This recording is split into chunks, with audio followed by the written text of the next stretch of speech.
Hi all, welcome to our channel Anu cooks. నేను మీ అను. ఈరోజు మనం చేయబోతున్న రెసిపీ కొబ్బరి పాలతో పులావ్ అండి. కొబ్బరి పాలతో కనుక పులావ్ చేసుకున్నట్లయితే చాలా చాలా టేస్ట్ ఉంటుంది. మనకి ఇక్కడ కొబ్బరి పాలని తీసుకోవడమే టైం పడుతుంది, కానీ మిగతా ప్రాసెస్ అంతా చాలా తొందరగా అయిపోతుందండి. దీనికి మనము ముందుగానే ఇక్కడ 2 గ్లాసెస్ బాస్మతి రైస్ని ముందుగానే కడిగేసి 30 నిమిషాలు నానబెట్టుకోవాలి. 1 గ్లాస్కి 1.5 గ్లాస్ కొబ్బరి పాలను తీసుకోవాలి. ఇక్కడ నేను 2 గ్లాసెస్ బాస్మతి రైస్కి 3 గ్లాసెస్ కొబ్బరి పాలను అయితే తీసి పక్కకు పెట్టుకున్నాను. ఇప్పుడు 1 స్పూన్ గీ, 3 స్పూన్స్ ఆయిల్ని వేసి ఆయిల్ వేడయ్యాక మసాలా దినుసులు, ఇలాచీ, లవంగా, చెక్క, బిర్యానీ ఆకు అన్నీ యాడ్ చేసి ఆయిల్లో వేగాక 4 పచ్చిమిర్చిని కూడా యాడ్ చేసేసుకోవాలి. పచ్చిమిర్చి ఆయిల్లో ఫ్రై అయ్యాక ఒక 1 ఆనియన్ని సన్నగా కట్ చేసేసుకో. కొన్ని పచ్చి బఠానీలు కూడా వేసి ఆయిల్లో ఫ్రై అయ్యాక జీడిపప్పును కూడా యాడ్ చేసుకోవాలి.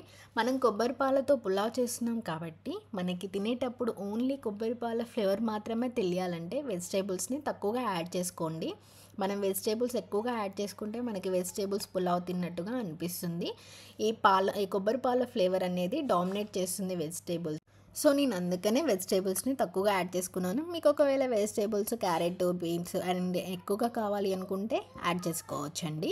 ఇప్పుడు మనము పుదీనా కూడా యాడ్ చేసేసుకొని పుదీనా కొంచెం ఆయిల్లో ఫ్రై అయ్యాక 1 స్పూన్ని అల్లం వెల్లుల్లి పేస్ట్ని కూడా యాడ్ చేసుకోవాలి. అల్లం వెల్లుల్లి పేస్ట్ ఆయిల్లో బాగా పచ్చివాసన పోయేంత వరకు ఫ్రై చేసేసుకొని ఇక్కడ వెజిటేబుల్స్ అన్నీ ఫ్రై అయ్యాక మనం ముందుగా నానబెట్టుకున్నటువంటి రైస్ని కూడా దీంట్లో యాడ్ చేసుకొని రైస్ని ఒక 2 మినిట్స్ కలిపేసుకోవాలి ఆయిల్లో.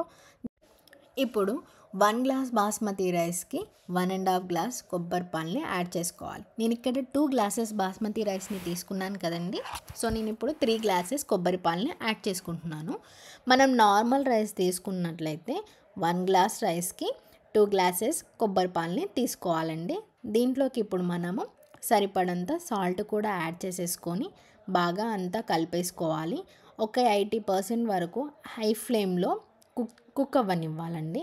హై ఫ్లేమ్లో కుక్ అయిన తర్వాత 80% వరకు రైస్ కుక్ అయిపోయింది కదండి. ఇప్పుడు మంటని సిమ్లో ఉంచేసుకొని మూత పెట్టేసి ఇంకొక 5 మినిట్స్ వరకు కుక్ చేసుకోవాలి. ఒక 5 మినిట్స్ తర్వాత మనం మూత తీసేస్తే కొబ్బరి పులావ్ రెడీ అయిపోయింది. మనం కొబ్బరి పాలు తీసుకోవడమే కొంచెం కష్టం ప్రాసెస్ అండి. మిగతా ప్రాసెస్ అంతా చాలా ఈజీగా సింపుల్గా రెడీ చేసుకోవచ్చు. ఒకసారి ట్రై చేసినట్లయితే మళ్ళీ మళ్ళీ తినేంత టేస్ట్ ఈ కొబ్బరి పులావ్ ఉంటుందండి.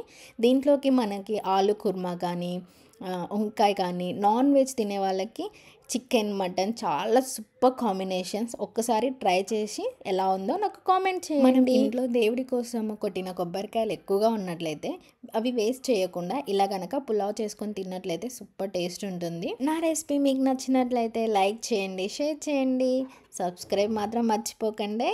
Thank you for watching. Bye.